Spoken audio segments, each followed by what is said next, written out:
کیونکہ نماز کے بغیر تو بندہ کچھ نہیں میرے بھائیوں۔ سورہ الروم میں اللہ تعالیٰ نے فرمایا منیبین الیہ واتقوا، رجوع لاؤ اللہ کی طرف اور اس سے ڈر جاؤ، وَأَقِيمُوا الصَّلَاةَ، اور نماز کو قائم کرو، وَلَا تَكُونُوا مِنَ الْمُشْرِكِينَ، اور دیکھو مشرکوں میں نہ ہو جاؤ۔ یعنی سورہ روم میں اللہ تعالیٰ نے فرمایا جو نماز قائم نہیں کرتا وہ مشرکوں میں سے ہے، یہ عمل مشرکوں والا ہے۔ پاکستان کے شناختی کارڈ میں اسے مسلمان لکھ دیا جائے گا، اللہ کے ہاں نہیں ہے۔ اور پھر جو صحیح مسلم میں 246 نمبر حدیث ہے، ترمذی میں بھی موجود ہے کہ بندے کے کفر اور اسلام، شرک اور ایمان کے درمیان فرق نماز ہے۔ جناب جامعہ ترمذی میں موجود ہے،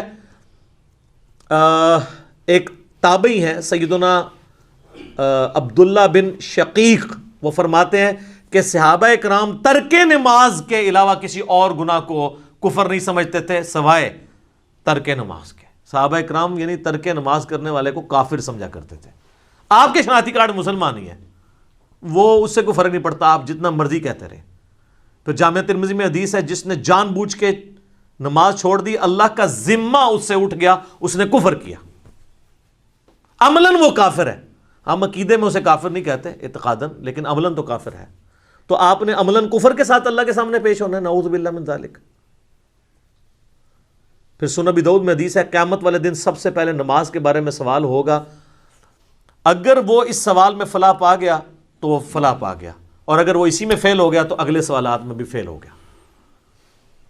پھر مسند امام احمد میں حدیث ہے، مشکات المصابیح کے اندر بھی موجود ہے، نبی علیہ السلام نے فرمایا کہ قیامت والے دن نماز انسان کے لیے نور ہوگی، دلیل ہوگی اور نجات کا ذریعہ ہوگی، جو نماز پڑھنے والا ہے۔ اور جو بے نمازی ہے اس کے لیے نہ کوئی نور ہوگا، نہ کوئی دلیل، نہ نجات، الٹا اس کا حشر حامان، فرعون، قارون اور امیہ ابن خلف کے ساتھ ہوگا، والعیاذ باللہ تعالی۔ اللہم اجرنا من النار، اللہم من احییتہ منا فاحیہ علی الاسلام ومن توفیتہ منا فتوفہ علی الایمان۔ سنن ابن ماجہ میں حدیث ہے، ابو درداء رضی اللہ تعالیٰ عنہ کہتے ہیں مجھے میرے خلیل محمد رسول اللہ نے یہ نصیحت کی تھی کہ اللہ کے ساتھ شرک نہ کرنا، خواہ تمہارے ٹکڑے ٹکڑے کر دیے جائیں یا تمہیں آگ میں زندہ جلا دیا جائے، شرک نہ کرنا۔ اور دوسری وصیت کیا کی؟ آپ صلی اللہ علیہ وآلہ وسلم نے فرمایا کہ جان بوجھ کر کبھی نماز نہ ترک کرنا ورنہ اللہ کا ذمہ تمہارے معاملے میں اٹھ جائے گا۔ اور تیسرا فرمایا کہ شراب نہ پینا یہ تمام برائیوں کی جڑ ہے، والعیاذ باللہ تعالی۔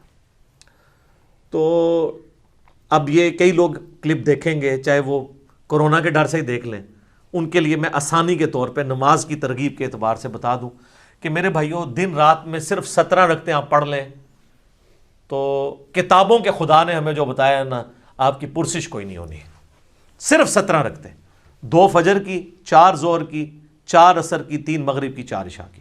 باقی سب نفلی باتیں آپ انہیں سنت مؤکدہ کہہ دیں، آپ انہیں وطر کہہ دیں، آپ نوافل کہہ دیں۔ جو اوبلیگیٹری نماز ہے نا، جس کی پرسش ہونی ہے، وہ 17 رکھتے ہیں، جس پہ سنی شیعہ کا اجماع ہے۔ اس کی سپورٹ میں حدیث بخاری مسلم دونوں میں حدیث ہے، ایک دیہاتی شخص نبی علیہ السلام کے پاس آیا تو اس نے کہا یا رسول اللہ مجھے کوئی عمل بتائیں میں جنت میں چلا جاؤں۔ آپ نے فرمایا کہ اللہ تعالیٰ کے ساتھ کسی کو شریک نہ ٹھہراؤ، صرف اسی کی عبادت کرو، تم جنت میں داخل ہو جاؤ گے۔ 5 وقت کی فرض نماز کو قائم رکھو،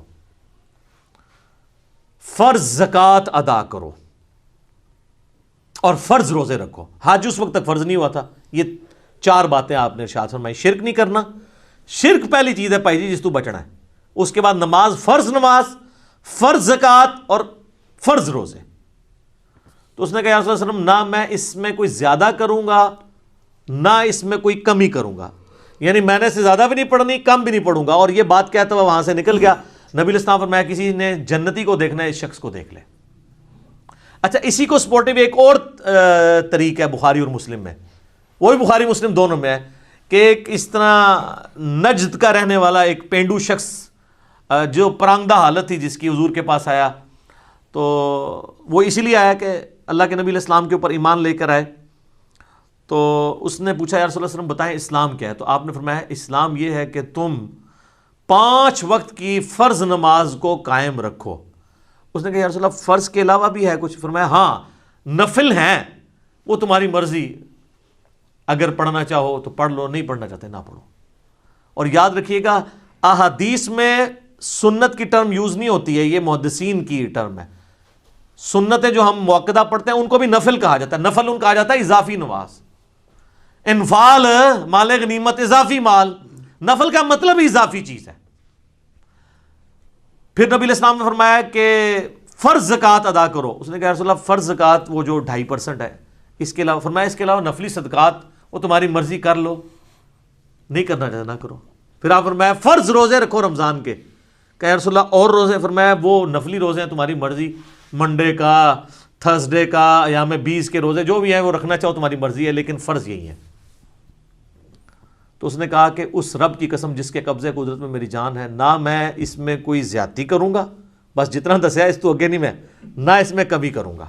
اور یہ وہ صحابہ کہتے ہیں یہ کہتا ہوا وہاں سے نکل گیا، تو آپ صلی اللہ علیہ وآلہ وسلم نے فرمایا کہ اگر یہ اپنی بات پہ قائم رہا تو یہ نجات پا گیا۔